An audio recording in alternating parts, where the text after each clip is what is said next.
आइए जानते हैं आज की प्रमुख अंतर्राष्ट्रीय खबरों को। पहले एक नजर हेडलाइंस पर। देश में आज से लागू हो सकता है CAA, मोदी सरकार जारी करेगी नोटिफिकेशन। अगर पता होता तो नहीं आता TMC में वापस, टिकट कटने से नाराज अर्जुन सिंह ने पार्टी के खिलाफ खोला मोर्चा। द्वारका एक्सप्रेसवे के उद्घाटन के बाद PM मोदी ने किया रोड शो। लोकसभा चुनाव लड़ेंगे अरुण गोयल, चुनाव आयुक्त के इस्तीफे पर विपक्ष ने पूछा। जहां जिसकी मर्जी हो जाए, कांग्रेस छोड़ बीजेपी में जाने वाले नेताओं को लेकर बोले कमलनाथ। सबसे ज्यादा दुखी है इन 9 देशों के लोग, भारत की रैंकिंग हैरान करने वाली। कौन है आसिफा भुट्टो, जो राष्ट्रपति जरदारी की बेटी होते हुए बनेगी पाकिस्तान की फर्स्ट लेडी। सोना चांदी हुआ महंगा, जाने आज क्या है 10 ग्राम गोल्ड का रेट। यामी गौतम ने Oscar winning actor Cillian Murphy को दी बधाई, बॉलीवुड अवार्ड्स को बताया फेक। और वर्ल्ड टेस्ट चैंपियनशिप में भारत का दबदबा बरकरार।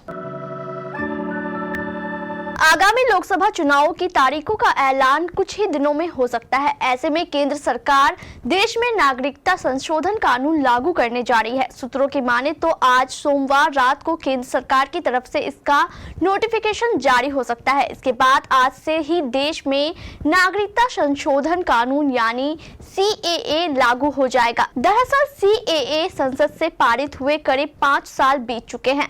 अब केंद्र सरकार आगामी लोकसभा चुनाव की तारीखों के ऐलान से पहले CAA को देश में लागू करने जा रही है। गृह मंत्री अमित शाह अपने चुनावी भाषणों में कई बार नागरिकता संशोधन कानून को लागू करने की बात कर चुके हैं। उन्होंने ऐलान किया था कि लोकसभा चुनाव से पहले इसे लागू कर दिया जाएगा। ऐसे में सूत्रों का कहना है कि गृह मंत्रालय की तरफ से इसे लागू करने की तैयारियां पूरी कर ली गई है और अब इसका नोटिफिकेशन जारी हो सकता है।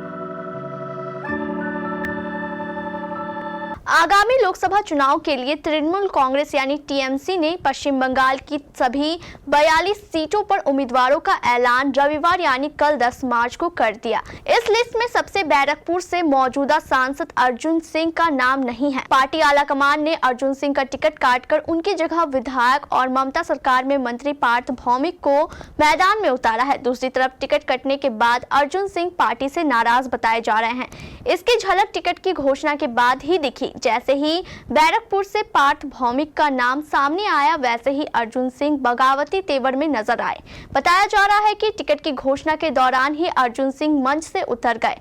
उन्होंने मीडिया से बातचीत में कहा कि मेरे साथ धोखा हुआ है। दूसरी तरफ अर्जुन सिंह के समर्थकों ने भी विरोध प्रदर्शन शुरू कर दिया। प्रधानमंत्री नरेंद्र मोदी ने हरियाणा के गुरुग्राम में देश के पहले एलिवेटेड द्वारका एक्सप्रेसवे का लोकार्पण किया। इस कार्यक्रम में केंद्रीय सड़क परिवहन मंत्री नितिन गडकरी, हरियाणा के राज्यपाल बंडारू दत्तात्रेय के साथ साथ मुख्यमंत्री मनोहर लाल खट्टर और केंद्रीय राज्य मंत्री राव इंद्रजीत सिंह मौजूद रहे। इस दौरान उन्होंने गुरुग्राम में एक सभा को भी संबोधित किया। इस दौरान मोदी ने रोड शो भी किया। बता दें कि द्वारका एक्सप्रेसवे की हरियाणा वाले हिस्से में लंबाई 18.9 किलोमीटर और दिल्ली वाले में 10.1 किलोमीटर है। खास बात है कि टनल, अंडरपास, फ्लाईओवर तथा फ्लाईओवर के ऊपर फ्लाईओवर भी होगा। गुरुग्राम और दिल्ली के IGI एयरपोर्ट के बीच कनेक्टिविटी बेहतर होगी। साथ ही गुरुग्राम और NCR क्षेत्र को सीधा फायदा मिलेगा। इस एक्सप्रेस वे से नए सेक्टरों में रहने वाले लोगों को भी फायदा मिलेगा। लोकसभा चुनाव 2024 की तारीखों के ऐलान से पहले चुनाव आयुक्त अरुण गोयल के इस्तीफे ने हलचल मचा दी है। शनिवार यानी 9 मार्च को उन्होंने अचानक इस्तीफे का ऐलान किया तो चर्चाएं शुरू हो गई।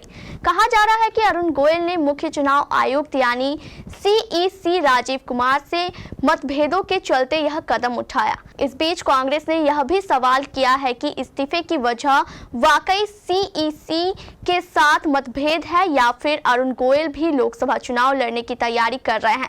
विपक्ष का कहना है कि अरुण गोयल भारतीय जनता पार्टी के टिकट पर चुनाव लड़ सकते हैं। मध्य प्रदेश के पूर्व मुख्यमंत्री कमलनाथ सोमवार से 5 दिवसीय दौरे पर छिंदवाड़ा पहुंचे हैं। इमली खेड़ा हवाई पट्टी पर कांग्रेस विधायक ने पत्रकारों से चर्चा की। जबलपुर संसदीय क्षेत्र से लोकसभा चुनाव लड़ने के सवाल पर कमलनाथ ने कहा, मैं छिंदवाड़ा छोड़कर कहीं नहीं जाने वाला, छिंदवाड़ा में ही रहूंगा। साथ ही कांग्रेस नेता सुरेश पचौरी सहित अन्य नेताओं के भाजपा में जाने के सवाल पर कमलनाथ बोले, जिनकी जहां मर्जी वहां जाए। दीपक जोशी के भाजपा में जाने पर कहा कि वह तो भाजपा के थे तो वापस हो गए। हर साल जारी होने वाली वर्ल्ड हैप्पीनेस रिपोर्ट बताती है कौन देश सबसे ज्यादा खुश है और कौन से देश सबसे ज्यादा दुखी हैं। वैश्विक स्तर पर खुशी का स्तर तय करने के लिए कई बातों का ध्यान रखा जाता है, जिनमें लोगों की आजादी, स्वास्थ्य, भ्रष्टाचार, आय जैसी बातें शामिल होती है। सबसे अधिक दुखी देशों की लिस्ट में पहला नाम अफगानिस्तान का आता है। इस लिस्ट में भारत की रैंकिंग भी बेहद निराश करने वाली है। इस रिपोर्ट को तैयार करने में मुख्य रूप से 6 बातों का ध्यान रखा जाता है: सामाजिक सुरक्षा, स्वास्थ्य, आय, आजादी, लोगों के बीच उदारता की भावना और भ्रष्टाचार का ना होना। इंसान के खुश रहने के लिए इन सभी बातों का होना जरूरी है। जो देश इन सभी कारकों पर खरा नहीं उतरता है या कम अंक हासिल करता है, वो सबसे दुखी देश माना जाता है। भारत भले ही इस लिस्ट में शामिल नहीं है, लेकिन इसकी स्थिति भी ज्यादा अच्छी नहीं है।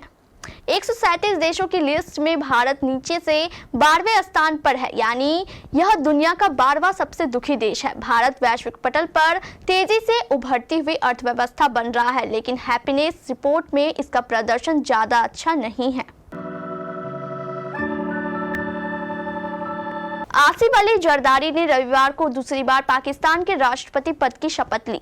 जरदारी पाकिस्तान के पूर्व प्रधानमंत्री बेनजीर भुट्टो के विधुर है। जरदारी की पत्नी बेनजीर भुट्टो की 27 दिसंबर 2000 रावलपिंडी में एक बम विस्फोट में हत्या कर दी गई थी।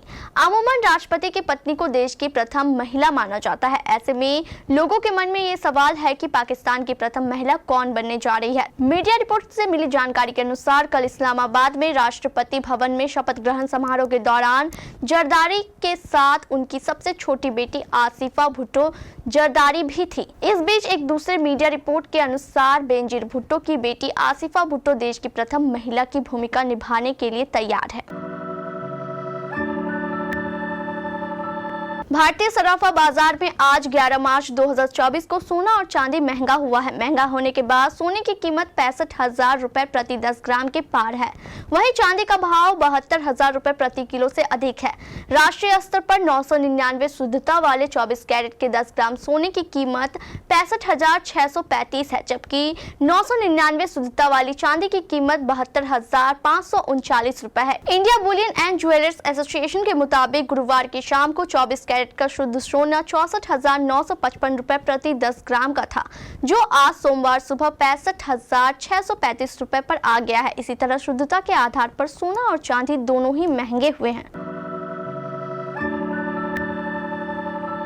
इंडियन एक्ट्रेस यामी गौतम इन दिनों सफलता की ऊंचाई पर है। जहां पिछले साल OTT रिलीज चोर निकल के भागा में उनके काम की खूब तारीफ हुई, वहीं OMG 2 में जानदार काम के साथ साथ वो बॉक्स ऑफिस पर भी कामयाबी का भी हिस्सा रही।